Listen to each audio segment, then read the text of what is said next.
Sangat sakit rasanya bila orang yang dicintai telah pergi menghadapnya. Tapi mengapa? Mengapa dia pergi dengan menimbulkan luka yang dalam? Oh, Ana, cucuku Ana.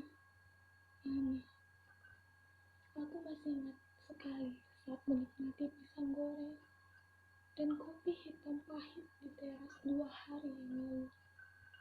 Tiba-tiba, dari kejauhan, terdengar samar suara sirine.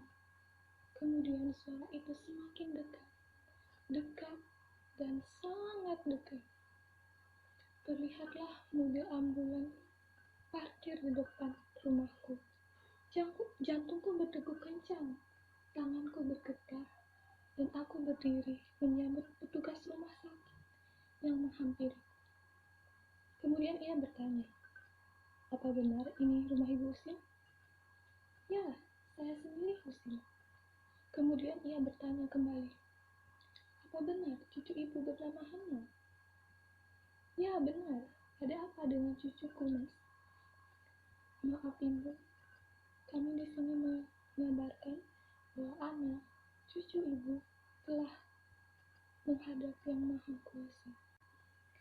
Hatiku seperti dicabik-cabik mendengar berita itu, dan air mataku meleleh saat melihat jenazah cucuku dibawa ke dalam ruang tamu rumahku. Aku bertanya pada petugas, apa penyebab kematian cucuku? Mereka menjawab, cucuku mati karena menjadi korban dari bentrok antar pelajar saat ia pulang sekolah tadi siang. Aku sangat marah mendengarnya. Rasanya aku ingin membalas dendam kematian cucuku. Tapi aku tahan juga emosiku ini. Kemudian aku bertanya kembali, siapa yang telah membunuh cucuku? Sudahkah ia diberi hukuman yang setimpal? Namun mereka hanya menjawab, yang membunuh cucuku masih menjadi buronan polisi. Inikah negeri hukum? Inikah negeri yang memiliki moral pendidikan? Mengaku setiap sekolah dapat mendidik muridnya dengan baik, tapi murid-muridnya masih hobi dengan insiden yang mematikan. Cucukulah yang menjadi korban atas insiden itu. Mungkin kunci utamanya adalah kegagalan dari sekolah itu sendiri. Mengapa? Karena sekolah itu hanya menjadikan siswanya sebagai objek pendidikan. Dari pagi hingga sore hanya dijajali otak kiri mereka. Seharusnya siswa itu dijadikan sebagai subjek pendidikan, mengembangkan potensi setiap siswa, mulai dari kemandirian, kreativitas, dinamika, kecermatan, kecerdasan, dan perluasan pengetahuan. Nah, itu baru benar bahwa sekolah itu sebagai lembaga pendidikan. Tetapi yang masih diherankan adalah guru yang kurang demokratis kepada anak didiknya. Apa yang dikatakan guru adalah segala-galanya. Yang lebih salah lagi, ukuran penilaian terhadap kecerdasan anak didik seringkali hanya dilihat dari hasil skor nilai materi yang telah diberikan gurunya. Contoh yang paling mudah adalah guru agama. Mengapa? Karena seringkali guru agama menilai anak didiknya dengan hasil tes bukan didasarkan atas anak didiknya dapat mengaplikasikan ajaran-ajaran agama dalam kehidupan sehari-harinya. Menyedihkan. Ruang lain yang perlu diperhatikan antara murid, guru, dan kepala sekolah adalah diskusi dari hati ke hati demi kemajuan pendidikan bangsa. Ya, sekalinya ada dialog, semua masalah pasti ditutupi. Ingat, bodohnya para pendidik menimbulkan anak didiknya bereaksi di luar ruang sekolah. Ya, di depan guru baik, tapi di luar sekolah mereka melakukan tindakan yang menyimpang, seperti tawuran, drugs, dan obat-obatan terlarang.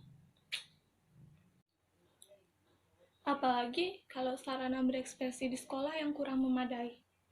Padahal sarana berekspresi adalah sarana yang sangat menunjang untuk meningkatkan rasa enjoy terhadap proses pendidikan di sekolah. Akibat kurangnya sarana berekspresi, tidak sedikit anak didik yang menyalurkan energi di luar sekolah. tanpa kendali sang pendidik. Meski sudah ada sarananya, tidak sedikit sekolah yang menutup mata agar anak didiknya tidak terlalu berkecimpung di dunia kreativitas. Contoh, meski ada kegiatan non-akademik, sekolah tetap saja melaksanakan kehendaknya untuk memaksa murid untuk terus belajar di ruang kelas hingga sore hari.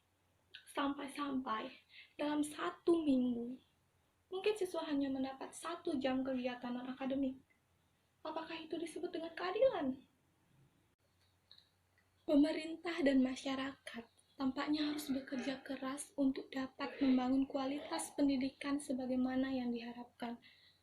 Bukan hanya otak kiri yang terus dijali pemantapan, justru otak kanan yang mesti lebih dominan. Persetan aku bicara tentang semua tadi. Tidak mungkin cucuku dapat hidup kembali. Tidak mungkin juga apa yang tadi ku bicarakan didengar oleh orang-orang yang katanya berpendidikan tinggi. Apa mungkin orang yang telah membunuh cucuku mendapatkan hukuman setimpal dengan apa yang dirasakan oleh cucuku? Wahai Presiden, lihatlah cucuku yang mati karena dibunuh. Aku ingin menuntut balas atas kematian cucuku. Jangan biarkan kami menderita karena hanya menjadi korban. Kami adalah rakyatmu, dan juga wajib kau lindungi darah kami.